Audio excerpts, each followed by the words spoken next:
everyone, my name is Canh. I was born in 1991, and this year I am 35 years old. I was born in a poor countryside area of Vietnam. In my hometown, young, healthy, and capable people often leave for the city to work, hoping to change their lives. But for poor people like me, with no degree and no one to support us, the only choice is to travel every day to a town 29 kilometers away from home to work as a factory worker. Every morning before the sky is even fully bright, I wake up and get ready for work. The road from my home to the town may not seem far for people with better conditions, but for a low-income worker like me, every kilometer carries sweat, gasoline money, and the constant worry of daily survival.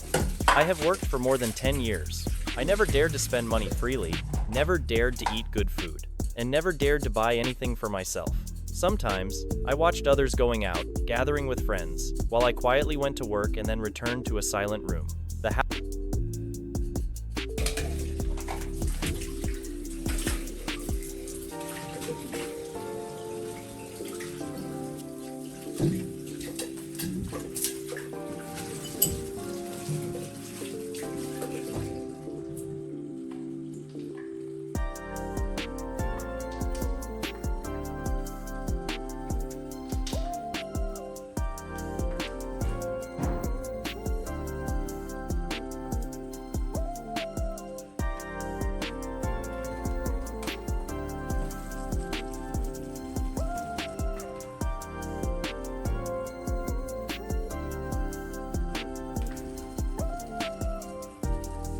you are seeing was built in 2019. To many people, it may just be an ordinary house in the countryside, but to me, it is my entire youth. It is more than 10 years of working as a factory worker.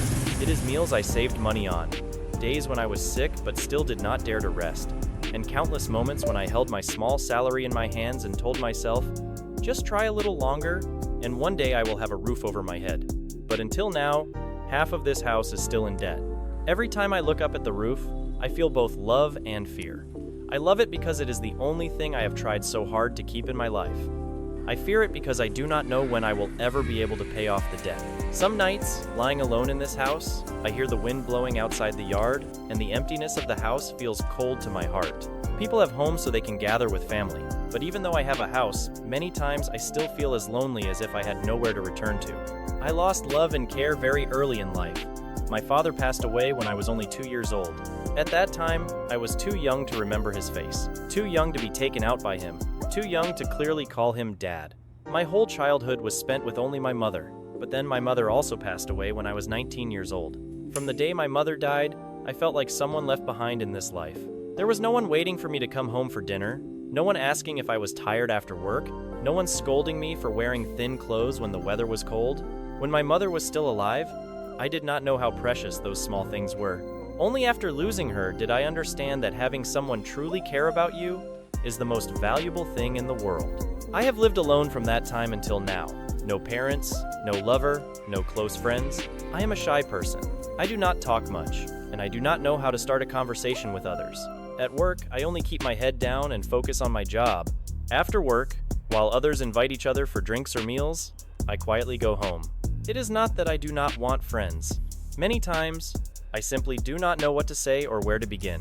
Over time, I became used to being alone. My relatives all have their own lives. No one really asks how I am living, whether I am sad, or whether I have enough money to pay my debt. Sometimes, I want to call someone and say, I am so tired today. But when I pick up the phone, I put it down again, because I do not know who to call. I do not know English, and I am not good at speaking, so I have to use AI voiceover to tell you about my life. Maybe this voice is not my real voice, but every story and every sadness behind it is real. I am not telling this story to blame fate. I only want you to understand that somewhere in this world, there are still people who live very quietly. They do not complain, they do not blame anyone. They just silently go to work, silently pay their debts, silently endure loneliness, and silently try to hold on to a small home of their own. If one day you see me sitting alone in this house, please do not think I am cold or distant. Maybe I am just someone who has been lonely for too long. So long that I no longer know how to open my heart to anyone. I only hope that life will become a little less painful in the future. I hope that one day, this house will be free of debt. I hope that one day, when I come home after work, my heart will no longer feel so empty. And I hope that somewhere, my parents can see that the orphan child they left behind is still trying to live kindly, even though life has never been easy for him.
nước muối, đảm bảo quý vị ăn một lần là nhớ mãi.